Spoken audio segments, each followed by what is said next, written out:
যে মাহফিলে আপনারা বসছেন, দাঁড়িয়ে আছেন, রাসূল বলছেন কোরআন হাদিসের আলোচনা যেখানে হয় এই জায়গাটা বেহেশতের বাগান হয়। আমার নবীজির কথা সত্য হবে না মিথ্যা হবে? নবীজির কথা সত্য, বেহেশতের বাগানে। হুজুর এটা কিভাবে হলো একটু বুঝতে চাই। বাস্তবে আসুন, আমাদের এলাকায় একটা প্রচলন আছে, ময়মুরব্বী মারা গেলে তাকে কাফন দাফনের পরে যদি কাফনের কাপড় বেশি হয়, এই কাপড়টা ঘরে রাখে না, ওই কাফনের কাপড় আধা গজ হোক 1 গজ হোক এটা মসজিদে দিয়ে দেয়। আর মসজিদের ইমাম সাহেবরা এই দিয়ে কোরআন শরীফের গিলাফ বানায় কাফনের কাপড় দিয়ে। ওই কোরআন শরীফ যদি কেউ পড়তে যায়, বলুন তো ওই কাফনের কাপড়ের কোরআনের গিলাফ খানি যদি কারো পায়ে লাগে, এর মধ্যে চুমা খায় কিনা? যে কাফনের কাপড় চুমার উপযুক্ত হইল কার সাথে থাইকা? কোরআনের সাথে থাইকা।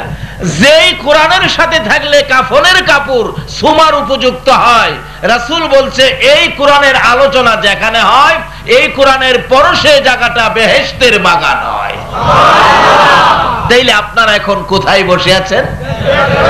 বাবা, তাইলে কি আপনারা বেহেশতি? কিন্তু বেহেশতে তো গুনাহ নিয়ে যাওয়া যায় না। কোন গুনাহগার বেহেশতে যাইতে আল্লাহ বলতেছেন, ও ফেরেশতারা, যেই বাগানটাকে আমার নবী বেহেশতের বাগান বলেছে, আমার বান্দারা তো ওই বাগানে যাচ্ছে, কাজেই যাইবার আগেই আমি মাফ করে দিলাম। কেন? বাস্তবে আসুন, আমাদের সামাজিকভাবে আমরা সন্তানকে বলুন সবচেয়ে বেশি মায়া করে কে? সবচেয়ে বেশি আদর করে কে? মা। আচ্ছা, এই বৃষ্টির মধ্যে রাস্তার থেকে কাদা কুদা পায়ের মধ্যে লাগায়া একবারে সমস্ত শরীর ময়লা আবর্জনা, এই নিয়ে যদি কোনো সন্তান সন্ধ্যার সময় বিছানায় উঠতে যায়, মা যতই আদর করুক সন্তানকে, এই ময়লা সহ বিছানায় উঠতে দেবে? মা কি বলবে? পরিষ্কার করে আসো, নাই তো ঠ্যাং ভেঙে ফেলাম। এত আদর করে মা, তারপরও ময়লা সহ বিছানায় উঠতে দেয় না। একটা মা যেমন ময়লা সহ বিছানায় উঠতে দেয় না, আমার আল্লাহ নবীজির ঘোষিত বেহেশতের বাগানে গুনাহ নিয়ে যাইতে দেয় না। রওনা হইলেই আমার আল্লাহ মাফ করে দেয়। মাপ চাই নাই, তারপরেও মাপ। অন্য নবী রাসূলের উম্মতেরা তো এই সুযোগ পায় না, কিন্তু আমাদের নবী এই নবীর উম্মতের এই সুযোগ কেন দিলেন? আর দিবেই না কেন? আমার নবী যেদিন এই জমিন থেকে বিদায় হয়ে যাবে, আমার আল্লাহ প্রস্তাব করেছিলেন, ও জিবরাইল, আমার বন্ধুর কাছে খবর পৌঁছে দিয়ে আসো। খবরটুকুন কি? আমার বন্ধু এই জমিনে বহু জায়গায় মায়ের খেয়েছে, আমার বন্ধুর রক্ত মোবারক এই জমিনের মধ্যে লেগে আছে, এই রক্ত মাখা জমিনের মধ্যে আমার বন্ধুকে আমি দাফন করব না। আমার বন্ধুর দেহ মোবারক আমার আরশের ডান পাশে দাফন করব। জিবরাইল বলেন, প্রভু গো, এই প্রস্তাবে তো আপনার বন্ধু খুব খুশি হবেন। আল্লাহ বলেন, আমি তো চাই আমার বন্ধু খুশি করতে। জিবরাইল সঙ্গে সঙ্গে আমার আপনার নবীর সামনে হাজির হয়ে যায়। আসসালাতু আসসালামু আলাইকা ইয়া রাসূলুল্লাহ। আল্লাহর বন্ধু গো, আমি জিবরাইলের সালাম গ্রহণ করুন, আমার আল্লাহর সালাম গ্রহণ করুন। বলুন, আমার আল্লাহ এই নবীকে সালাম দেয় কিনা? সেই নবী তো আমাদের নবী, তাহলে আমাদের দাম হবে না, হবে কার? জিবরাইল বলেন, ইয়া রাসূলুল্লাহ, আল্লাহর সালাম গ্রহণ করুন, আমি জিবরাইলের সালাম গ্রহণ করুন। এমন এক সুন্দর খবর আপনার জন্য নিয়ে আসছি, যা শুনলে আপনি নবী খুশি হবেন। কি খবর রে জিবরাইল? আমি জানতে চাই। আল্লাহর বন্ধু গো, আপনার দেহ মোবারক আল্লাহর আরশের ডান পাশে দাফন হবে, যা অন্য কোন নবী রাসূলের জন্য হয় নাই, শুধু আপনার জন্য হবে। আপনি খুশি হন, কবুল করুন। আমার নবী এত সুন্দর খবর পাইয়াও খুশি হলেন না, দুইটা চোখের পানি নবী ছেড়ে দিলেন।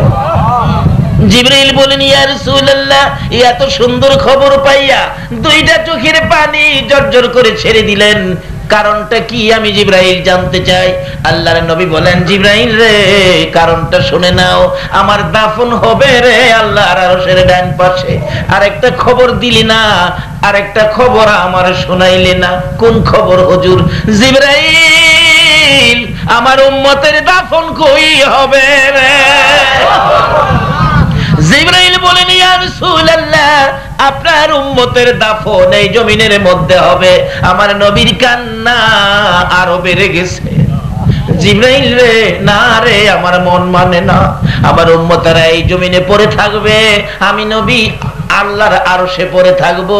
আমি আমার উম্মত ফালাইয়া আরশে থাকতে পারবো না। আরে জিবরাইল, আমার পক্ষ থেকে একটা প্রস্তাব আমার প্রভুর দরবারে তুলে ধরো।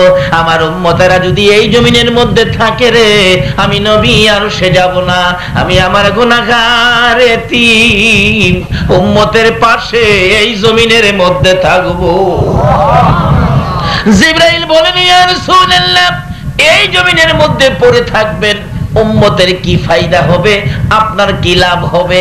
আমার নবী বুঝাইতে চায়, জিবরাইল রে শুনো, আমি দুনিয়ার জমিনে দেখেছি মুরগি যখন বাচ্চা ফোটায়, বাচ্চা নিয়ে সমাজে ঘুরতে থাকে, কোনো বিপদ যদি দেখা দেয় রে জিবরাইল, মা মুরগটা দুইটা পাখা বাড়াইয়া দেয়, বাচ্চাগুলো মায়ের পাখার নিচে ঢুকে আরামে শান্তিতে বসে থাকে।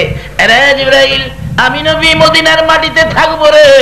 আমি আমার তামাম পৃথিবীর উম্মতের যদি কোনো বিপদ দেখি, আমি মদিনার জমিন থেকে দুইটা হাত আমি নবী বাড়াইয়া দিব। আমি আমার তামাম পৃথিবীর উম্মত গুলো আমার হাতের মধ্যে ঢুকাইয়া রে, আমি নবী মদিনার জমিনে শান্তিতে থাকবো। আর এই উম্মতের কান্ডার নবী রহমতের ভান্ডার। বলুন, উম্মতের কান্ডার নবী। নবী বিনে রোজ হাসরে কে করিবে পার, নবী বিনে রোজ হাসরে কে করিবে পার। উম্মতের কান্ডার নবী রহমতের ভান্ডার, উম্মতের কান্ডার নবী মোদের নবী দয়ার সাগর, গুনাহগার উম্মতের পাগল।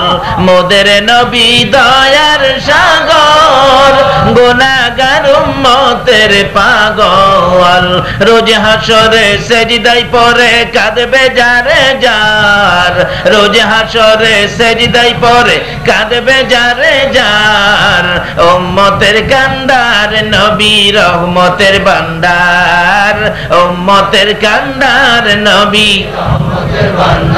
যাইয়া দেখো মদিনাতে, কান্দে নবী দিনে রাইতে।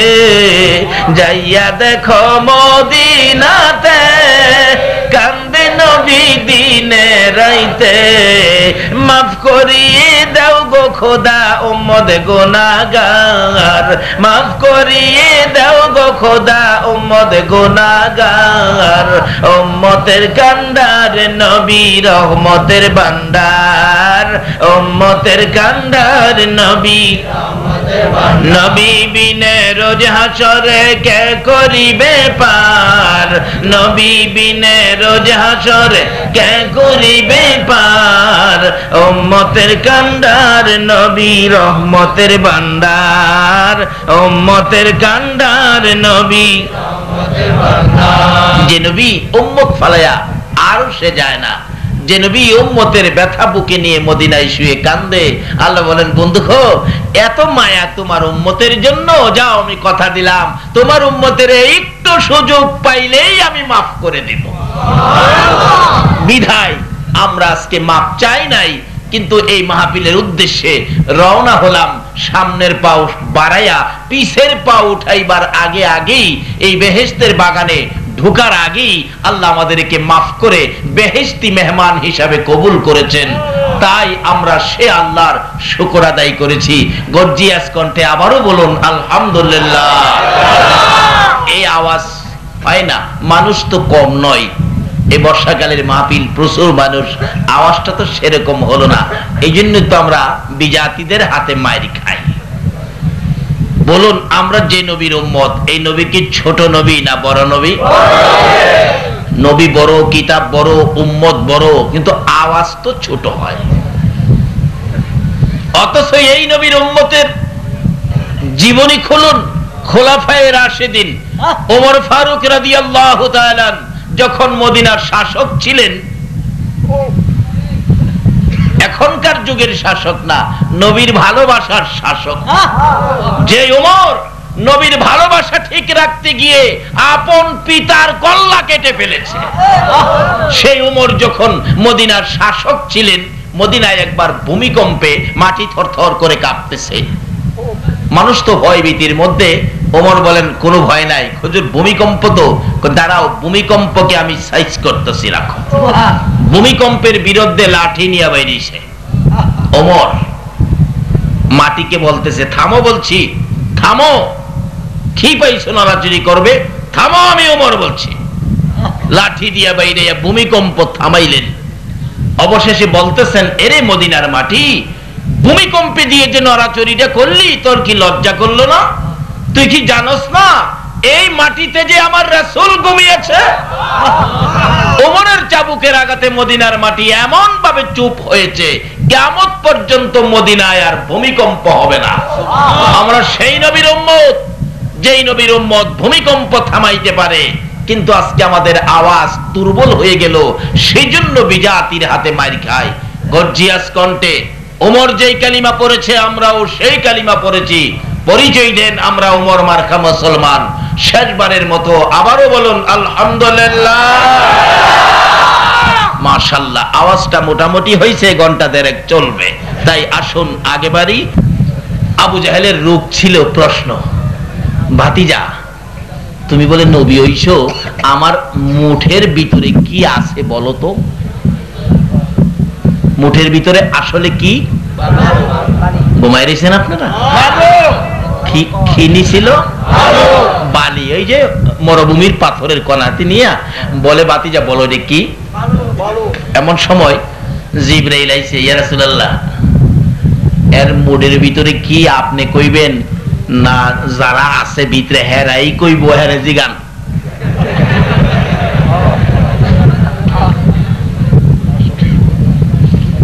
এই নবী হয়তো মেরাজ গেছে, কবরে গিয়া তো এই নবীর দোহাই দিলে মাফ আছে, এছাড়া কারো দোহাই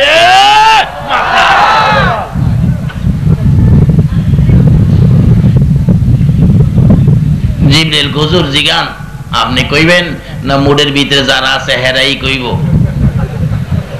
এখন কি নবীজির আর কথা বলতে কোনো ভয় আছে?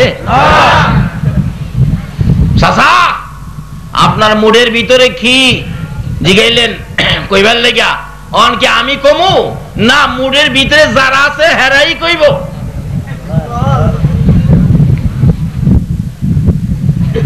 আবু জাহেল কয়, মুডের ভিতরে কি ভাতিজা তো জানে না, পাথরের কণায় তো কথা বলবে না। আজকা ভাতিজার নবীগিরি শেষ। নাউজুবিল্লাহ। আবু জাহেলের ধারণা পাথরে কথা বলতে পারে না, কিন্তু আমরা নবীর সাথে পাথরেও কথা বলে। এই নবী ওই আমরা নবী, কি কার? এই নবী ওই তো রজবে সফর, আশ্চর্য সফর। আসার সময় জান্নাতের টিকেট, জান্নাতের চাবি।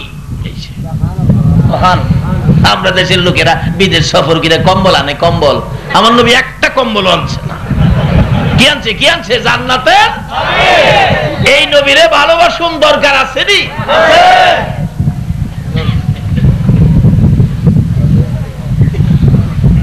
চাচা আমি কমু না হেইতানে কইব? হেইতানে কইলে ভালো হয়।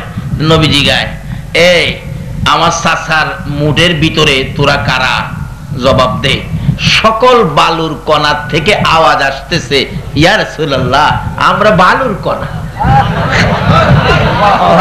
সুবহানাল্লাহ কইতেন না? আবু জাহেল খালি চাপে।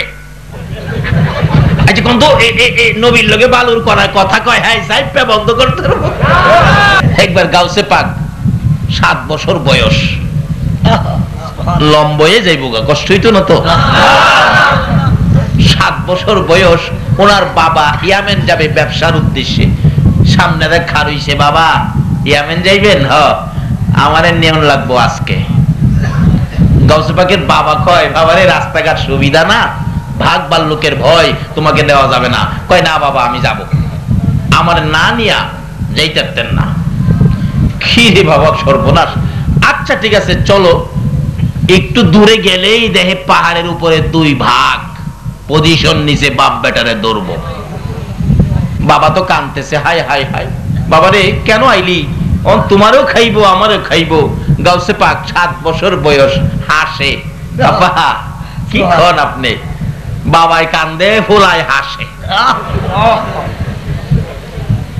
বাবা কয়, আবু সালে কয়, আব্দুল কাদির তুমি হাসো?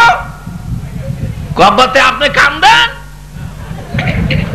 আমি কানবো না? বাঘ দেখো না, বাঘিল বয়েই তো আমি কান্দি। আমি হাসি কি লেগে জানেন? আব্দুল কাদিরের বাঘের কোনো ভয় নাই।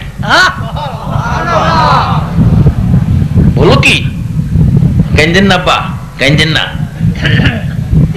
বাঘ দেখো না? দাঁড়ান আমি বাঘের ডাক দিতেছি। এ ভাগ, আমি আব্দুল কাদের, সাথে আমার বাবা আবু সালেহ, আমরা আখিরি নবীর উম্মত। যে নবী না হইলে তুই বাঘ হইতি না।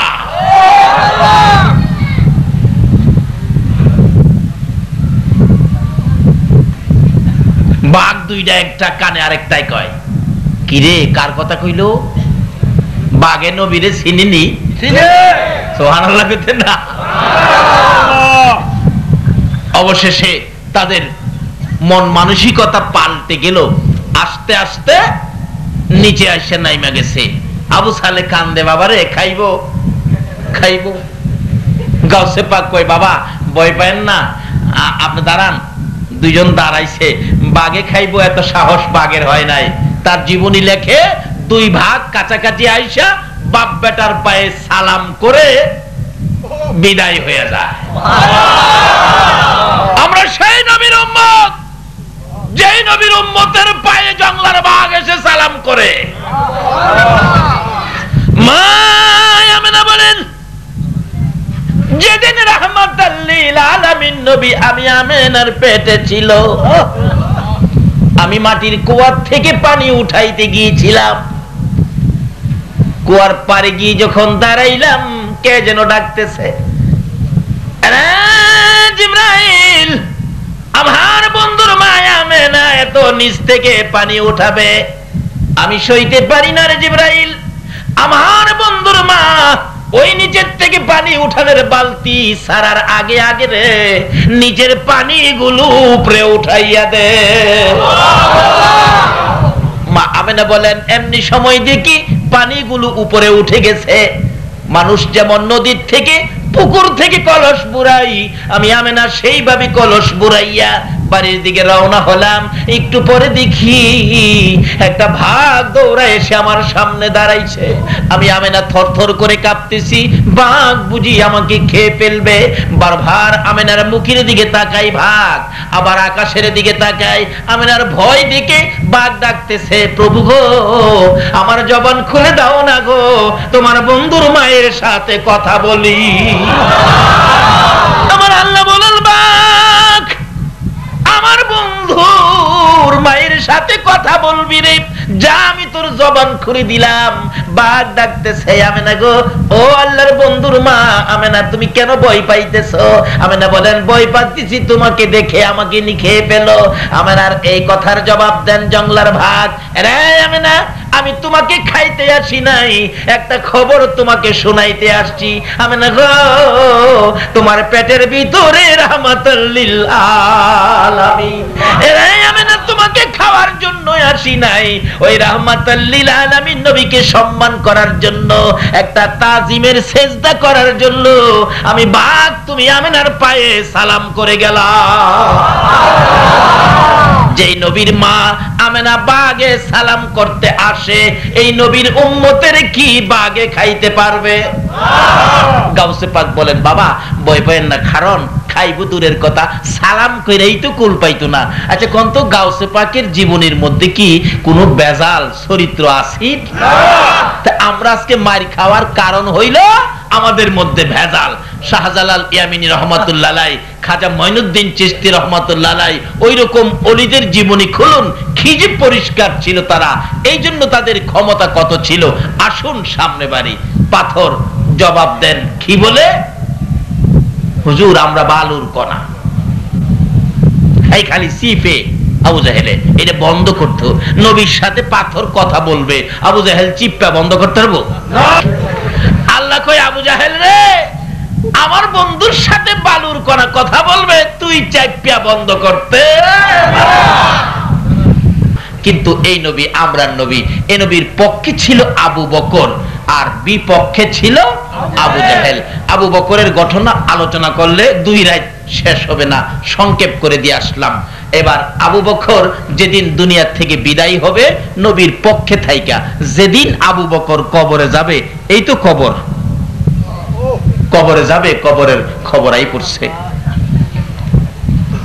ফজরের নামাজ পড়ে আবু বকর 2টা চোখের পানি ছেড়ে ছেড়ে কান্দে। হযরতে ওসমান গনি বলেন, আমি আবু বকরের গলায় ধরে কান্দি, আবু বকর গো, নবী যেদিন এই জমিন থেকে বিদায় হয়ে গেল, তোমাকে দেখলে আমরা শান্তি পাই, তোমার কথাগুলো শুনলে আমরা শান্তি পাই, তুমি এইভাবে কেন কান্দো? আবু বকর বলেন, ওসমান গনি রে, আজকে রাত্রে রাসূল আমারে ডাক দিয়েছে।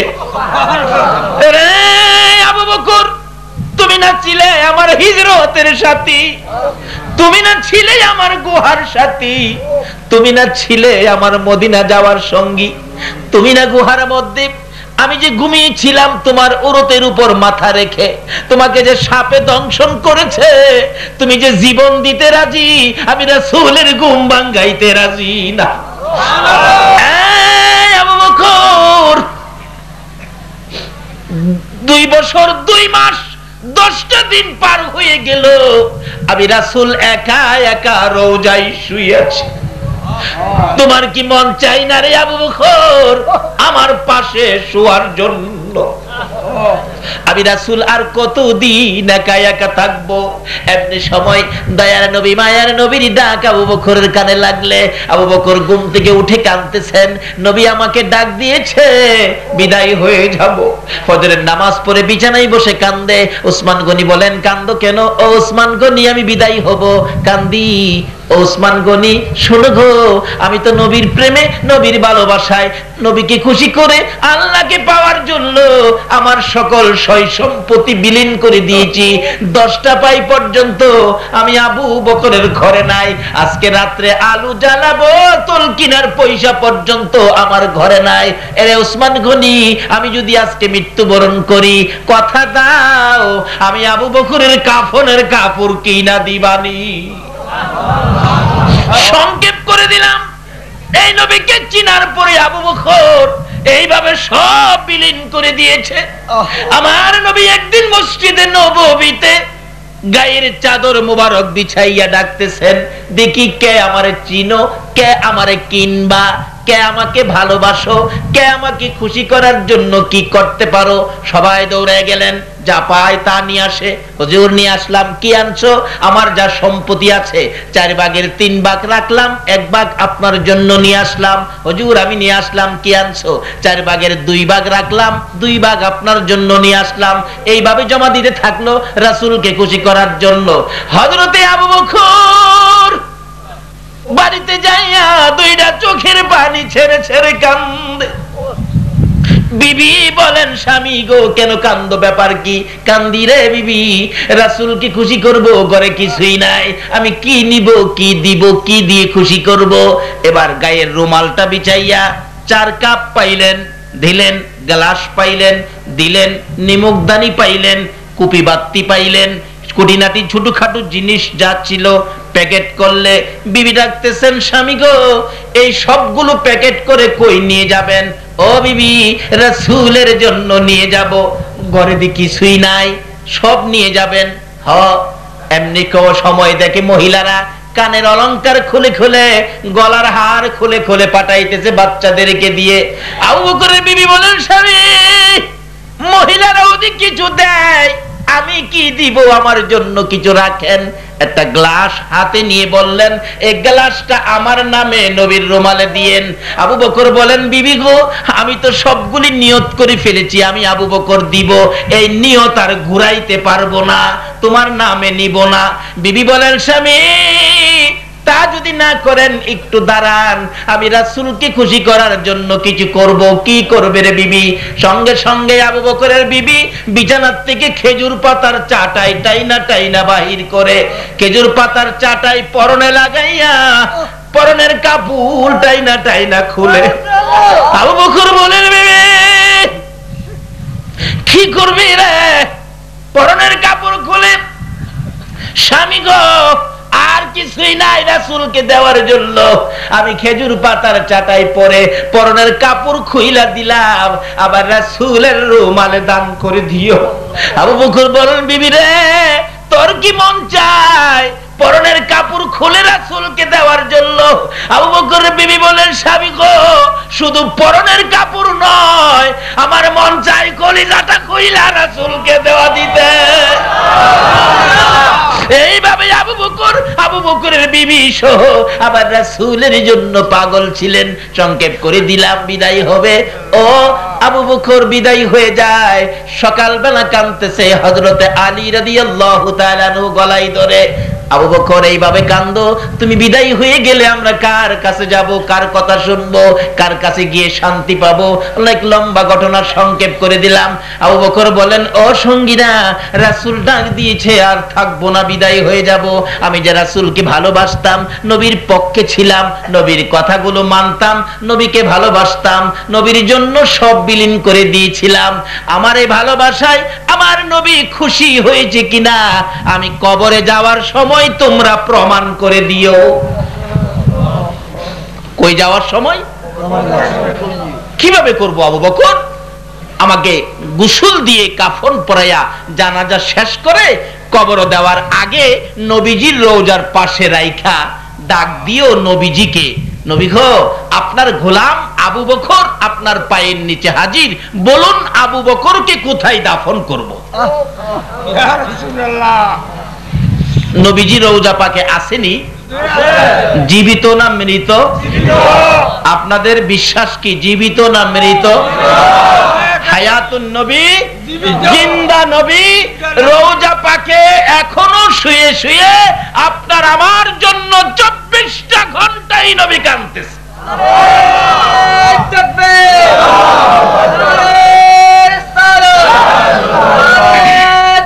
বলুন নবীজি রওজায় আছে কিনা?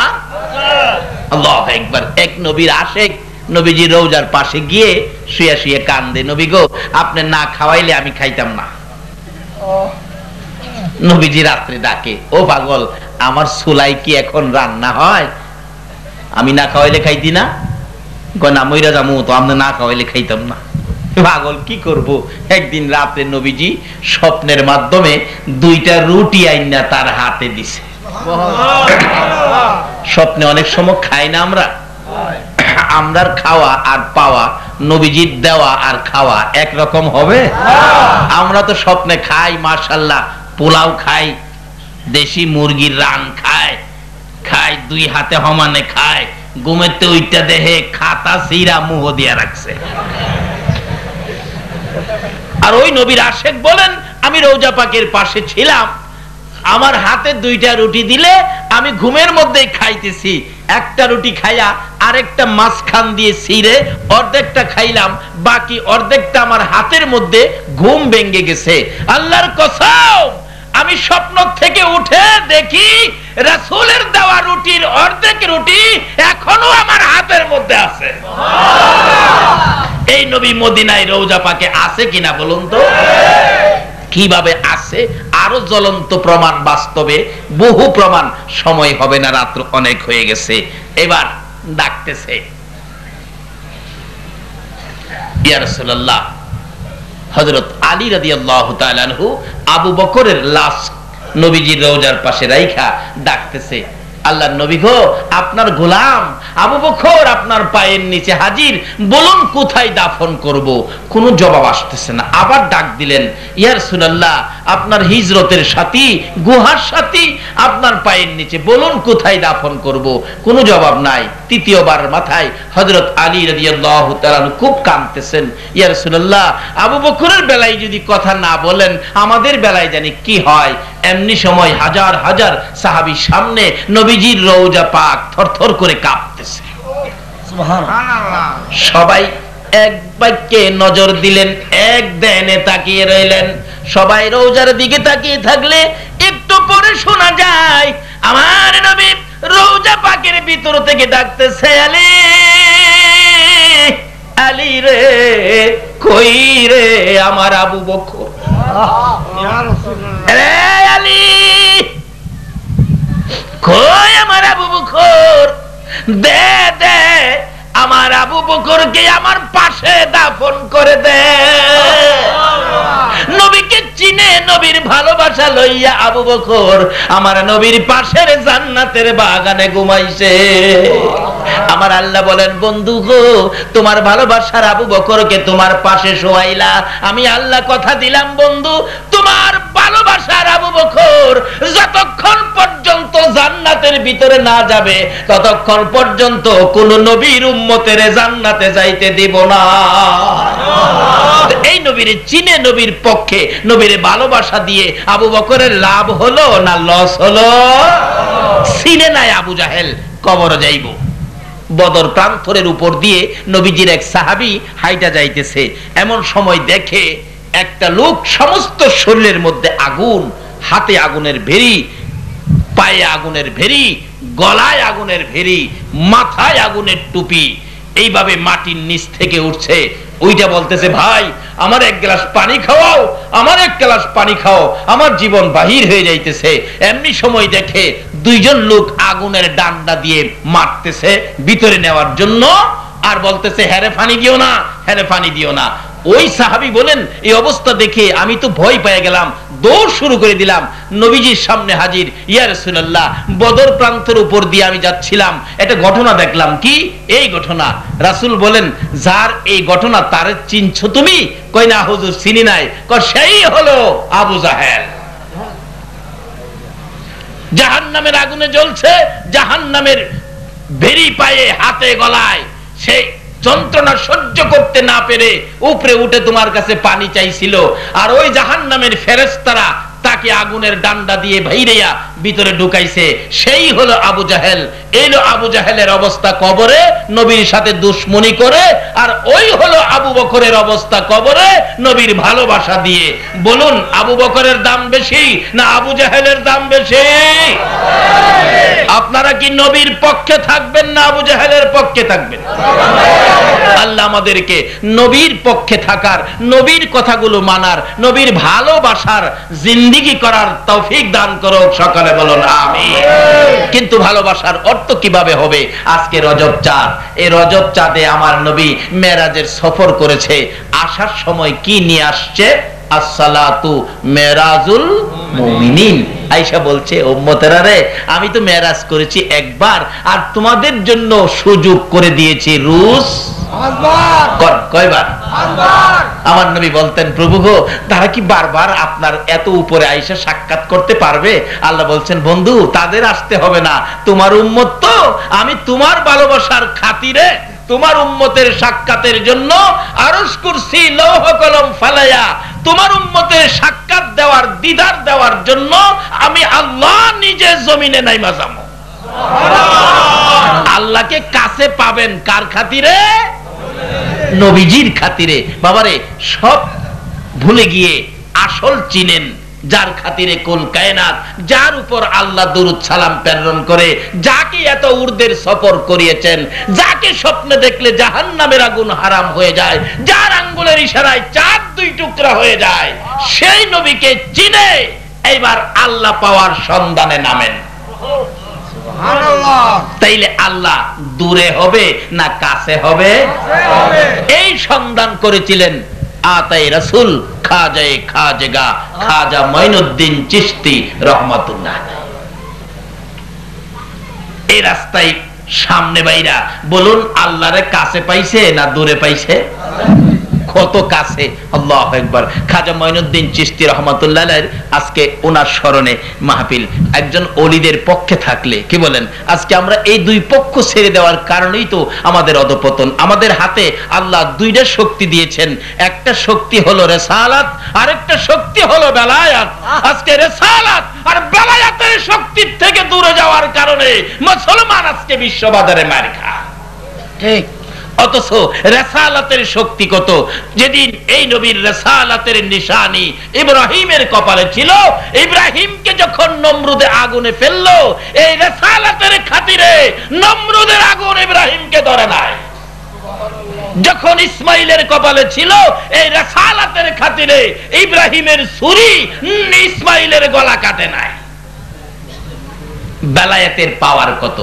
ভারতের জমিনে ঘুমিয়ে আছেন হাজী আমদাদুল্লাহ মুহাজির মক্কি, তার জীবনী খুলুন। হাজী আমদাদুল্লাহ মুহাজির মক্কি বেলায়েতের বাদশা, বেলায়েতের শক্তিওয়ালা, বেলায়েতের দরজার বড় স্তর, বড় একজন আল্লাহর ওলি। ওই আল্লাহর ওলির অবস্থান কি ছিল? একজন মানুষ বিপদে পড়ছে, মানুষ বিপদে পড়লে অনেক সময় আল্লাহর ওলিদের কাছে যায় না? এখন তো মানুষ যাইতে চায় না, হুজুর কিভাবে যামু, গেলেই তো ফতোয়া আসে, শিরিক শিরিক শিরিক। অথচ বিপদে আপদে পড়লে জাতীয় ভাবে ওলিদেরকে স্মরণ করে। আপনারা শুনেন নাই, রেডিও টিভির গান শুনেন নাই, দেখছেন না?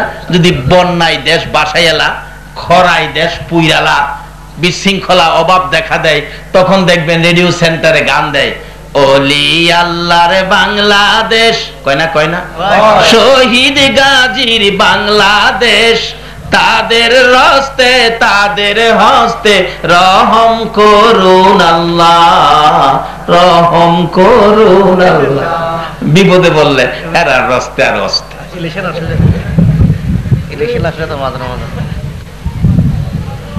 আসলে আল্লাহর ওলিদের কাছে যাওয়ার অর্থই হলো আল্লাহর কাছে যাওয়া। কেন? আল্লাহ বলছে ওলিরা হলো আমার বন্ধু। ওলি শব্দের অর্থই হলো বন্ধু। একজন ওলিদের কাছে থাকতে পারলে লাভ হবে না কেন? বাস্তবে আসুন। হাজী আমদাদুল্লাহ মুহাজির মক্কি ভারতের জমিনে ঘুমিয়ে আছেন। এবার এক লোক বিপদে পড়ছে। কি বিপদ? তার বাচ্চা ছেলেটা হারিয়ে গেছে, ছেলেটা পায় না। অন বাচ্চা ছেলে যে পায় না, অন কার কাছে কইবেন? এটা জাতিসংঘের কাছে বিচার দিলে কাম হইব? আল্লাহর ওলির কাছে গেলে যাই মা বাবা কাঁদতেছে, হুজুর আমার বাচ্চা ছেলেটা, একটা ছেলের ছেলে, ছেলেটা পাই না।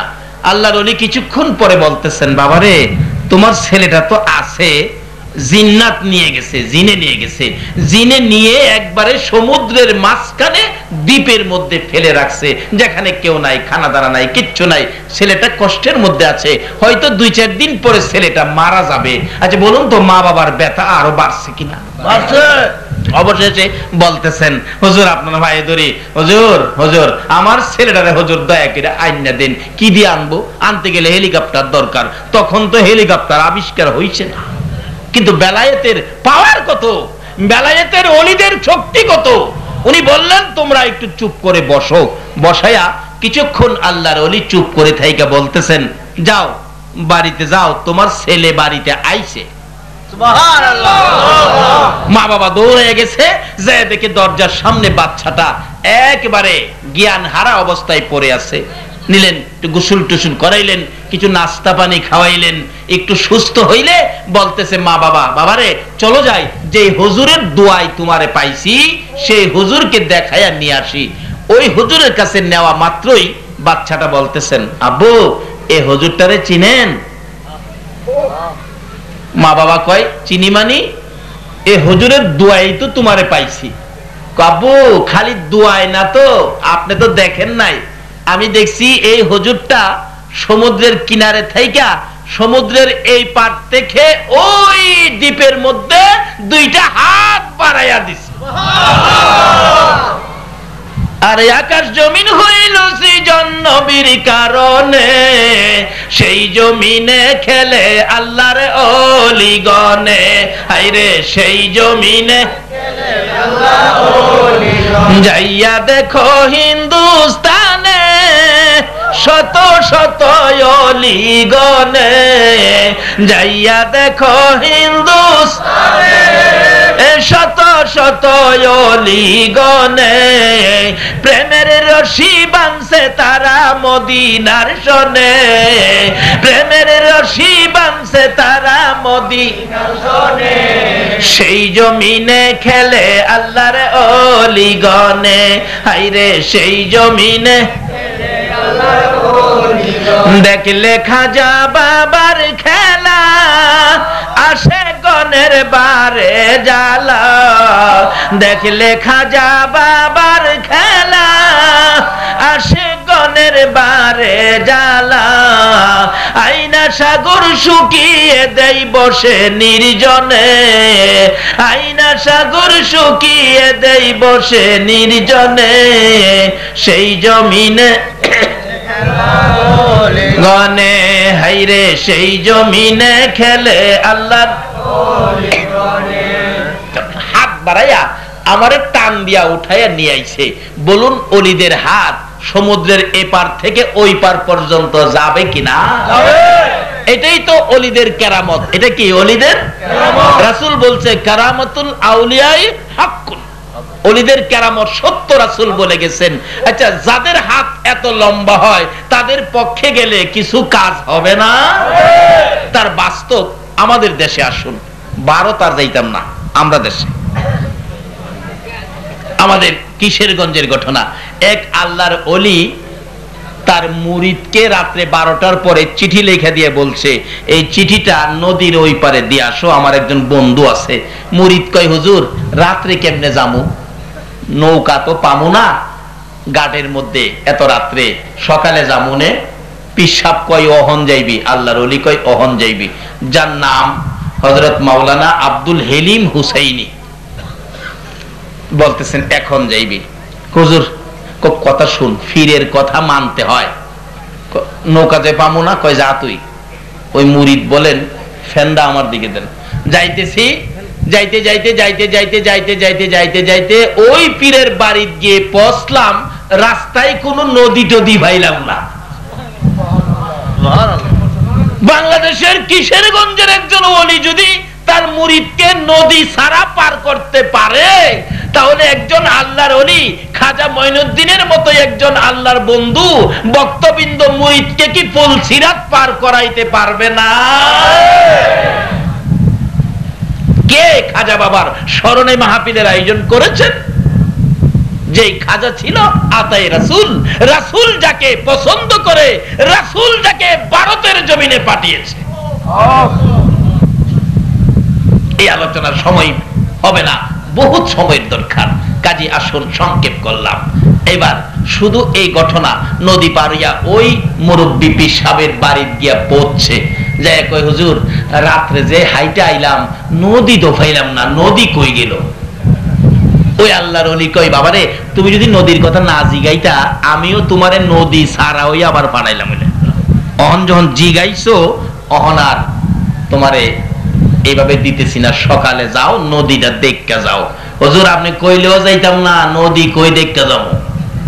সকালবেলা ঘুম থেকে উঠে একবারে সূর্য উঠছে, ফর্সা হয়ে গেছে, লোকজন ঠিকঠাক মতো চলাফেরা শুরু হয়েছে। হুজুর এইবার যাবো, যাই দেখেন নদী আছে, নৌকা আছে, নৌকার মাঝি আছে। মাঝিরে জিগাই, আচ্ছা মাঝিরা আপনারা রাত্রে কই আসিলেন? কই রাত্রে তো আমরা নৌকাতেই আসিলাম। কোন নৌকা কই আসিন? সকল মাঝিরা কই হ্যাঁ মাথা পানি দে, নৌকা বলে কই আসিন? নৌকা যেমন তেমন, নদী কই আসিন? আচ্ছা অহন হ্যার মাথা পানি দেওয়ান লাগতো না? আচ্ছা এই ক্লাসে যারা পড়ছে না এরা এটা বুঝবো না? এই ক্লাস পড়তে হবে না? হবে। আল্লাহু আকবার। জালালউদ্দিন রুমি, রোম রাজ্যের সম্রাট, আলেম কুলের শিরোমণি, হাজার হাজার লক্ষ লক্ষ আলেম যিনি বানাইলেন, জালালউদ্দিন রুমিকে লাইব্রেরিতে বসা ফাড়াইছে আমার আল্লাহ শমসের তাবরিজ। সাধারণ বেশ যায়া ডাহে, জালাল ও জালাল। মানুষ সাপ ছাড়া ডাহে না। আমাদের জালাল কইছে কি এইগুলি কি? এগুলি এগুলি কি তুমি বুঝদা না? এগুলি কিতাবাদি, বুঝিন না? এখন তো বড় হুজুর হইলেই তো আমি তো বুঝি, ফিসাবরা কি বুঝে? জালালউদ্দিন রুমি কয় এগুলি কি তুমি বুঝদা না? শমসে তাবরিজ সঙ্গে সঙ্গে কিতাবগুলি টাইনা কিছু আগুনে ফালাইলো, কিছু পানিত ফালাইলো। কি করলা তুমি? আমার কিতাব পানিত ফালাইছো, আগুনে ফালাইছো। শমসে তাবরিজ কই বাবারে চিল্লাইও না, তোমার কিতাব দিতাছি। আগুনের ভিতরে হাত দিয়ে টাইনা বাহির করে দিল, নাও। পানির ভিতর থেকে টাইনা আইনা দিল, নাও। জালালউদ্দিন রুমি বলেন, আমি আগুনের ভিতরের কিতাবগুলি খুলে দেখি একটা পৃষ্ঠাও তো আগুনে পুড়ে নাই। পানির ভিতরের কিতাবগুলো টাইনা দেখি একটা কিতাবও তো পানিয়ে ভিজে নাই। এখন জালালউদ্দিন রুমি জিগায়, বাবা বাবা এইটা কি? এবার শমসে তাবরিজ কয়, এইটা কি তুমিও বুঝো না? শরীয়তওয়ালা কয় মারফতওয়ালারে তুমি বুঝো না, মারফতওয়ালা কয় শরীয়তওয়ালারে তুমি বুঝো না। এই জন্য শরীয়তের ইলম শিক্ষা শেষ হয়ে গেলে ইলমে মারিফতের দরজায় ভর্তি হয়ে যাও। যারা শরীয়তের ইলম শিখে মারফত শিখে নাই, তারাই সমাজে বিশৃঙ্খলা করে। শরীয়তের ইলম শিখার পরে মারফতের মাদ্রাসায় ভর্তি হও। খাজা মঈনুদ্দিন চিশতির জীবনী খুলুন, গাউসে পাকের জীবনী খুলুন, তারা প্রত্যেকেই শরীয়তের ইলম শিক্ষা শেষ করেই ইলমে মারিফতের মাদ্রাসায় ভর্তি হয়ে গেছে। মারফতের মাদ্রাসাই হলো আল্লাহর ওলিদের মাদ্রাসা। জোরে কোন সুবহানাল্লাহ। এবার ডাকতেছে, যাই না ওদিকে লম্বা হয়ে গেছে, ডাকতেছে, বাবা নদী কইয়াছিন? মাঝিরা কই বেটা নদী আবার কইতা হয়? নদী তো নদী তৈ তাহে। কই দেখ আল্লাহর কসম করে কই, রাত্রে আমি হাইটটা পার হইছি, আমি নদী পাইছি না। আসলে এটা কি শরীয়তের শক্তি না মারফতের শক্তি? এই জন্য শরীয়ত শেষ করে মারফতের মাদ্রাসায় ভর্তি হন, হক্কানি আল্লাহর ওলিদের কাছে যান, এগুলি শিক্ষা পাবেন। যাই হোক, সংক্ষেপ আলোচনা। শুধু এটাই শেষ নয়, আল্লাহর ওলিরা কোনো ক্ষতি করে না, যাই করে আমাদের উপকার করে। একটা তুলা গাছ নিয়ে আমাদের এলাকায় বড় ঝগড়া ছিল। তুলা গাছ নিয়ে, তুলা গাছের মালিক ছিলেন একটা মহিলা, যেটা বাস্তব ঘটনা বলছি। যান কালকে কিশোরগঞ্জ, প্রমাণ করে আসেন, না হয় আমার বিচার করেন। তুলা গাছ, মহিলা মালিক, এই তুলা বিক্রি করে সংসার চলে। এই পার্শ্ববর্তী সীমানার এক লোক তুলা গাছের প্রতি লোভ হয়ে গেল। হ্যাঁ, তুলা গাছ তার সীমানার ভিতরে ফেলাইয়া বেড়া দেয়ালাইছে। এই চরিত্রের মানুষ আছে না? আছে। মহিলা তো কান্নাকাটি করতেছে, হাই হাই আমার ছেলে মেয়ে নাই দেখা, কেউ নাই দেখা আমার তুলা গাছটা নিয়ে যাবে। এলাকার লোকজন কই, তোমার কেউ নাই দেখা কি আমরা সমাজ মইরা গেছি নাকি? আমরা সমাজের মানুষ আছি না, নিতে দেব না।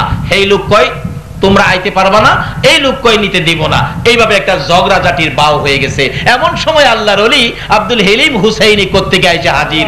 বাবারা, ও আশরাফুল মাখলুকাত, তোমরা কিস নিয়ে মারামারি ঝগড়া করো? তোমরা না আল্লাহর শ্রেষ্ঠ বান্দা, শ্রেষ্ঠ সৃষ্টি, তোমরা ঝগড়া করলে কেমন দেখা যায়? থামো থামো, কি ব্যাপার? এবার হগলে কয়, হুজুর সর্বনাশ হয়েছে কি? এই মহিলার গাছটা হ্যাঁ নাগা। হ্যাঁ কয়, হুজুর আমার গাছ না হইলে আমি কি বেড়া দিছি? আল্লাহর ওলি কই, কি সমস্যা রে? এই বিচার কেমনে করবো? অন্ত সাক্ষীর দরকার। অন যেই যুগে পড়ছি, সাক্ষীর মধ্যেও তো বেজাল হয় না। এক বেচারা কোর্টের মধ্যে সাক্ষী নিছে 500 টাকা ঘুষ দিয়া, আমার পক্ষে সাক্ষী দিবি। হ্যাঁ যায় তার বিপক্ষে সাক্ষী দিতেছে। 500 টাকাওয়ালা কয়, খেরে কালো কি মানে আমার 500 কয়? হ্যাঁ এই পক্ষের তে কয়, চাচা ছিলেন না, কি করব আপনার পাশে, আমারে তো মাইরা লাইছে 10-এ। এই যুগ আছে কিনা কোন তো? এই চরিত্রই তো বাঙালিরে খাইছে। আল্লাহর ওলি কয়, সাক্ষী নিতাম না, সাক্ষী ছাড়া বিচার। আল্লাহু আকবার। মানুষ কই, কি আশ্চর্য, সাক্ষী ছাড়া বিচার করবে? আল্লাহর ওলি আব্দুল হেলিম হুসাইনি, কিশোরগঞ্জের ঘটনা বলছি, এখন আর ভারত যাওন লাগে না, বাংলাদেশে। এবার যায় বলতেছে, তুলা গাছের কয়, ও তুলা গাছ, তুলা গাছ, আমি আব্দুল হেলিম হুসাইনি কইতেছি রে বাবা, তরে নিয়ে কেন মানুষ ঝগড়া করত?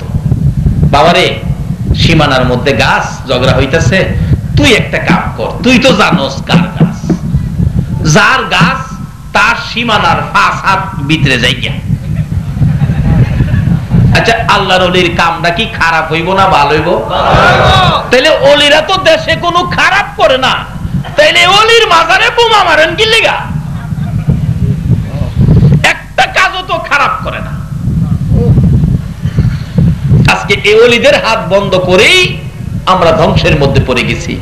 কারণ বেলায়েতের হাত কোন কোন সময় আল্লাহর আরশ পর্যন্ত লাগাল পায়। এই হাতগুলিকে বন্ধ করে দিয়েছেন, বিধায় আমাদের উপর বিপদ। এইবার আল্লাহর ওলি বলতেছেন, ও তোলা গাছ, বাবারে তুই ঝগড়া করিস না, তোর জন্য কেন ঝগড়া করতো, ঝগড়াটা বাড়াইস না। আমি হেলিম হুসাইনি কইতেছি, যার গাছ, পুরুষও বুঝি না মহিলাও বুঝি না, যার গাছ তার সীমানার 5 হাত ভিতরে যাইয়া। আচ্ছা বাবারা, 5 হাত গেলে আপনারা মানেননি, যদি 5 হাতে না মানেন আরো 5 হাত দিমনে, 5 হাতে না মানলে আরো 5 হাত দিমনে।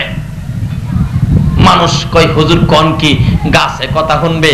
কইলাম তো, দেখো না শুনে কিনা, গিয়া দেহে গাছ মহিলার সীমানার 5 হাত ভিতরে। যে সমস্ত বেলায়েতের ওলিদের কথা গাছে পর্যন্ত শুনে, এইরকম ওলিদের কথা কি আমার আল্লাহ শুনবে না? ওলিদের পক্ষে থাকেন, রাসূলের পক্ষে থাকেন। খাজা মঈনুদ্দিন চিশতি রাহমাতুল্লাহ আলাইহির পক্ষে থাকলে লাভ হবে না লস হবে? একটা কথা বলেই আমি শেষ করে দিব, কিরকম লাভ হবে। একদিন খাজা উসমান হারুনি খাজা মঈনুদ্দিন চিশতির পীর ছিলেন, উনি বললেন, মঈনুদ্দিন ওই তো আগুন পূজারীরা আগুনের পূজা করে, আমার জন্য একটু আগুন নিয়ে আসো। অর্থাৎ মঈনুদ্দিনের বেলায়েতের পাওয়ার মাপার জন্য পিসা হুজুর পাঠাইলেন। বাচ্চা বয়স, বেলায়েতের উচ্চ স্তরে পৌঁছে গেছেন। মঈনুদ্দিন ডাকতেছেন, আমরা একটু আগুন দিবেন, আমার পিসাব কেবলা আগুন চাইছে। আগুন পূজারীরা কয়, না না আগুন দেওয়া যাবে না, এটা আমরা পূজা করি। কয় আপনারা পূজা করেন, একজন আগুনের ভিতরে জানতো। ওই মঈনুদ্দিন কইতেছে, হগলে কয়, বাবারে আগুনের ভিতরে গেলে কি থাকা যাবে? পুইরা ছাই হয়ে যাবে। কই কি এর পূজা করেন তাই? পুইরা পালাইবো আগুনে? আমি তো আগুনের পূজা করি না, আমি মঈনুদ্দিন একটু আগুনের ভিতরে যাই তো, আপনারা কিন্তু আমারে কিছু কইেন না। না না না বাবা, পুইরা যাইবা, দেখা যাইব না পুইরা যাই কিনা। খাজা মঈনুদ্দিন আগুনের ভিতরে ঢুকছে। সুবহানাল্লাহ। ইব্রাহিম নবী নমরুদে আগুন দিল, আল্লাহ নোটিশ দেয়, আমার ইব্রাহিম সালামান, শান্তিদায়ক হও, যাতে আমার ইব্রাহিমের কষ্ট না হয়। আখিরি নবীর উম্মত আগুনে ঢুকলো, নোটিশ ছাড়াই আগুন ঠান্ডা। আগুনে কয়, কে আইছে দেখছস? যে নবী না হইলে আমরা হইতাম না, এই নবীর উম্মত খাজা মঈনুদ্দিন আতায়ে রাসূল, যাকে নবী পাঠাইছে, নবীর নির্দেশে আইছে ভারতের জমিনে। কাজী মঈনুদ্দিনের সাথে যাতে কোনো বেয়াদবি না হয়। মঈনুদ্দিন কয়, আমারে তো আগুনে ধরে না, আচ্ছা দেখি তো আমার পক্ষে যারা আসে, আমার পক্ষে যারা থাকে, তাদেরকেও আগুনে ধরে কিনা। এক আগুন পূজারীর ছেলে কুলে নিয়ে দেখতে ছিল, এই বাচ্চা ছেলেটাকে টান্দা কুলে লইয়া আগুনের ভিতরে ঢুকছে। হগলেই কই মরছেন মরছেন, মঈনুদ্দিনই মরতো, আমাদের বাবুর হুলাটা কেড়ে মারলো। আগুনে কয়, সর্বনাশ, মঈনুদ্দিনের এই দর্শি না, আর মঈনুদ্দিনের পক্ষে যে আইছে হ্যাঁ রে ধর্মু। একটা হিন্দু ভদ্রলোকের ছেলে মঈনুদ্দিনের সাথে আগুনে গেলে যদি আগুনে না ধরে, আজকে সেই মঈনুদ্দিনের স্মরণে আতায়ে রাসূল খাজাগার স্মরণে যারা মাহফিলের আয়োজন করেছেন, আর যারা এই মঈনুদ্দিনের স্মরণে মাহফিলে বসেছেন, বলুন এই মঈনুদ্দিন যদি আপনাদের পক্ষে থাকে, জাহান্নামের আগুন আপনাদের গায়ে ধরবে। অনেকক্ষণ পর ওই বাচ্চা সহ মঈনুদ্দিন বেরিয়ে আসলে, সকল আগুন পূজারীরা বাচ্চাটাকে টাইনা নিয়ে আসলেন। চেক করে দেখে গায়ের কোনো ক্ষতি হয়েছে কিনা, আগুনে পুড়ছে টুটছে কিনা। সকল আগুন পূজারীরা বলেন, তার জীবনী লেখে, মঈনুদ্দিনের এখানে 850 আগুন পূজারী ছিল। দইরা দেখে একটা পশম পর্যন্ত আগুনে জ্বালাইতে পারে নাই, কালিমা পড়ে নাই। একটা আগুন পূজারীর ছেলে মঈনুদ্দিনের সাথে আগুনে থাকতে পারে, আগুনে ধরে নাই। এই অবস্থা দেখে 850 আগুন পূজারী সঙ্গে সঙ্গে খাজা মঈনুদ্দিনের হাত ধরে কালিমা পড়ে মুসলমান হয়ে গেলেন। এইভাবে খাজা মঈনুদ্দিন 92 লক্ষ হিন্দুকে ভারতের জমিনে মুসলমান বানিয়েছে। বলুন আল্লাহর ওলির কাজটা কি খারাপ হয়েছে? তাহলে ওলিদের পক্ষে যাইতে বাধা কিসের, দ্বিধা কিসের? আসুন আল্লাহর ওলিদের পক্ষে থাকি, রাসূলের পক্ষে থাকি, আমার আল্লাহর কথাগুলো মানি। আল্লাহ আমাদেরকে সেই তৌফিক, সেই বুঝ দান করুক। সকলে বলুন আমিন। তাগফির লানা ওয়া তারহামনা লানাকুনান্না মিনাল খাসিরিন। রব্বিরহামহুমা কামা রাব্বায়ানি সগীরা। রব্বুল আলামিন, রজব চাঁদে তোমার শাহী দরবারে হাত বাড়াইলাম। মাওলাদ, এত বরকতের চাঁদ, যেই চাঁদে তোমার বন্ধুকে তোমার বাড়িতে নিয়েছো, যার উপরে তুমি নিজে দুরূদ সালাম প্রেরণ করতেছো। মাবুদ গো, যার প্রেমে কুল কায়নাত বানাইছো, ওই নবীর উপর দুরূদ সালাম মদিনা পাঠাইয়া মিসকিনের মতো, এতিমের মতো দুটো করে হাত বাড়াইলা। মাবুদ, আমাদের দুরূদ সালাম গুলো পাখির মতো উড়াইয়া উড়াইয়া দয়ার নবী মায়ার নবীর রওজা তাহারে পৌঁছাইয়া দাও। দরুদ সালাম উসিলা করে, আজকের মাহফিল উসিলা করে, আমার নবীর মেরাজের সফর উসিলা করে, ইয়া আল্লাহ খাজায়ে খাজগা খাজা মঈনুদ্দিন চিশতি রহমাতুল্লাহ আলাইহির শরণ উসিলা করে আমরা যারা হাত বাড়াইছি, আমাদের তামাম জিন্দেগীর গুনাহগুলো ক্ষমা করে দাও। মাবুদ, আমাদের মনে বড় আশা গো, আজকের মাহফিলে তুমি ক্ষমা করে দিবা। আশা করেছি এই জন্য আমরা যে তোমার আখিরি নবীর উম্মত, যে নবীর জন্য এত কিছু করেছো, এই নবীর উম্মতের কি মাফ করতে পারো না? নবীর জন্য কুল কায়নাত সাজাইছো, এই নবীর উপর তুমি নিজে দুরূদ সালাম প্রেরণ করতেছো, তুমি কি আমরারে মাফ দিতে পারো না? আমাদের কার জীবনে কত গুনাহ হিসাব জিগাইও না, কে নেককার কে গুনাহগার কাউরে কিছু কইও না।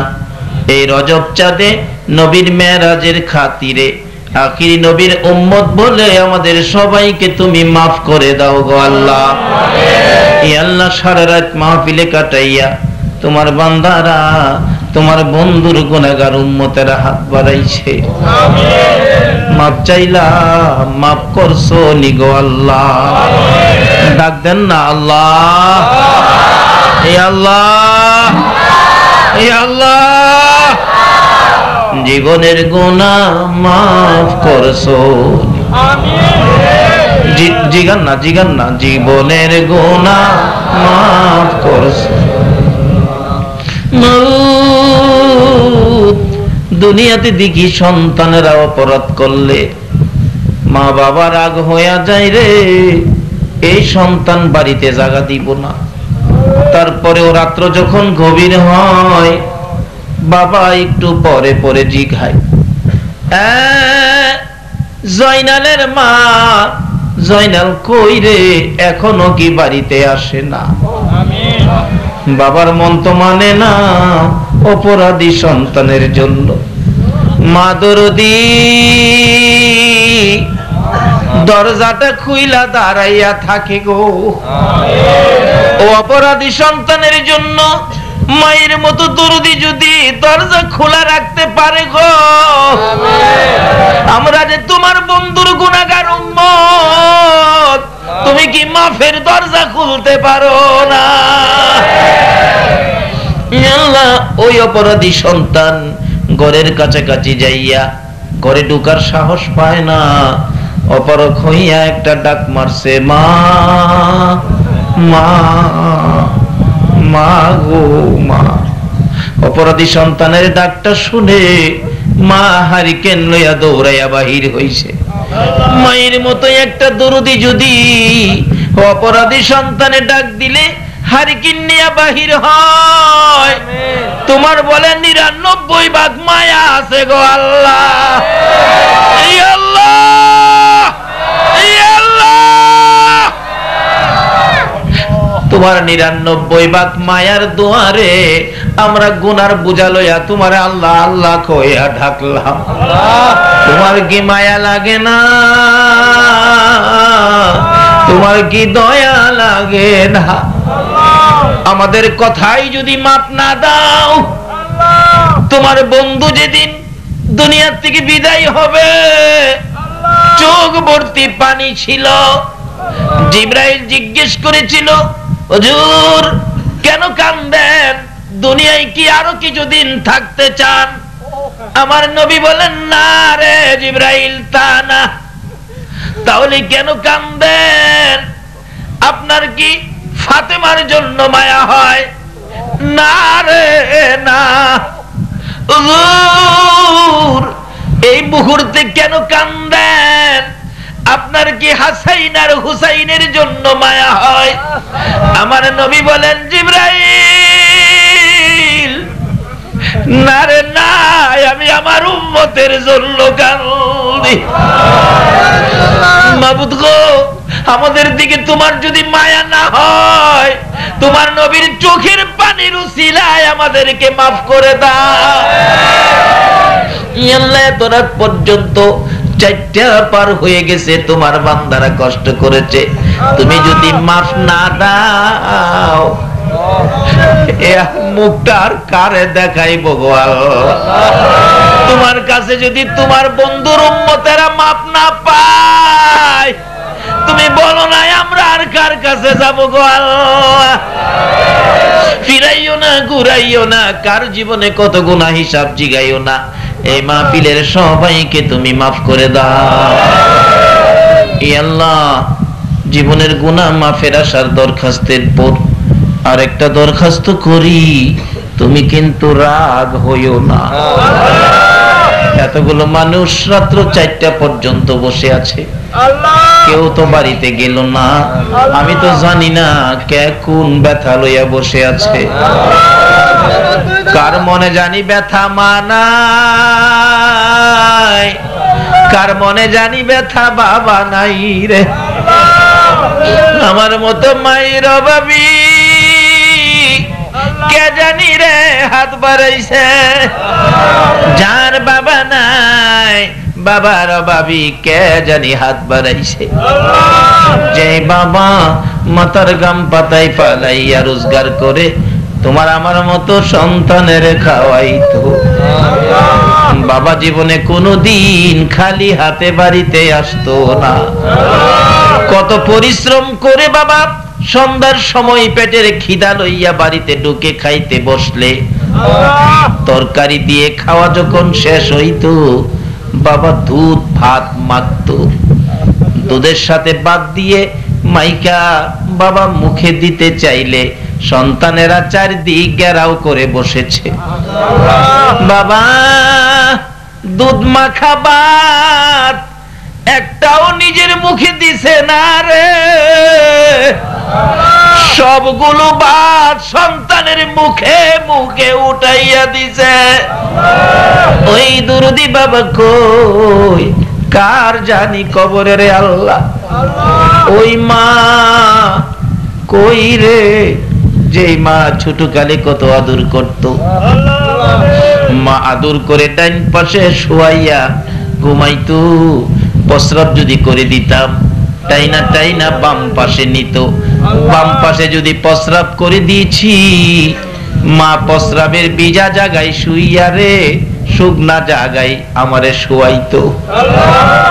আবার যদি প্রস্রাব করে দিতাম, মা আদরের সন্তান টাইনা টাইনা বুকের মধ্যে রাখতো গো আল্লাহ।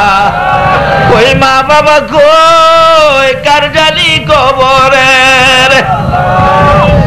মায়ের ভাবি বাবার ভাবি সন্তানেরা রমজানের ঈদের ছুটি পাইয়া, কুরবানির ঈদের ছুটি পাইয়া যখন ঢাকা থেকে চট্টগ্রাম আসে, চট্টগ্রাম থেকে ঢাকা যাই রে, রাস্তার মধ্যে যাইয়া স্টেশনে নাইমা রিকশার মধ্যে উঠে চোখের পানিগুলো জর্জর করে ছেড়ে দিছে। রিকশাওয়ালা জিগায়, ভাই সাহেব কাঁদেন কেন? ওই সব জবাব দেন, এরে রিকশাওয়ালা ঈদের ছুটিতে বাড়িতে আইছি, কাঁদি, মনে বড় দুঃখ রে। কি দুঃখে কাঁদেন ভাই সাহেব? তোমার কি মা আছে রিকশাওয়ালা? জি আমার মা আছে। তোমার কি বাবা আছে? ও আমার বাবা আছে।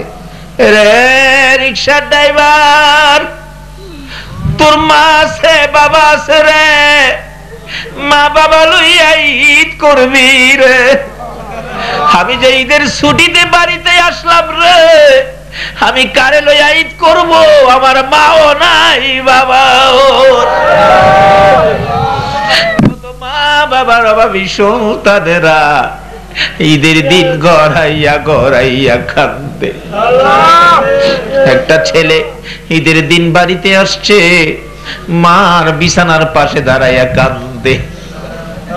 তোরা দেখা যাও গো জনমের লাগিয়া, এই বিছানা খালি করে মা গেল চলিয়া, তোমরা দেখা যাও গো।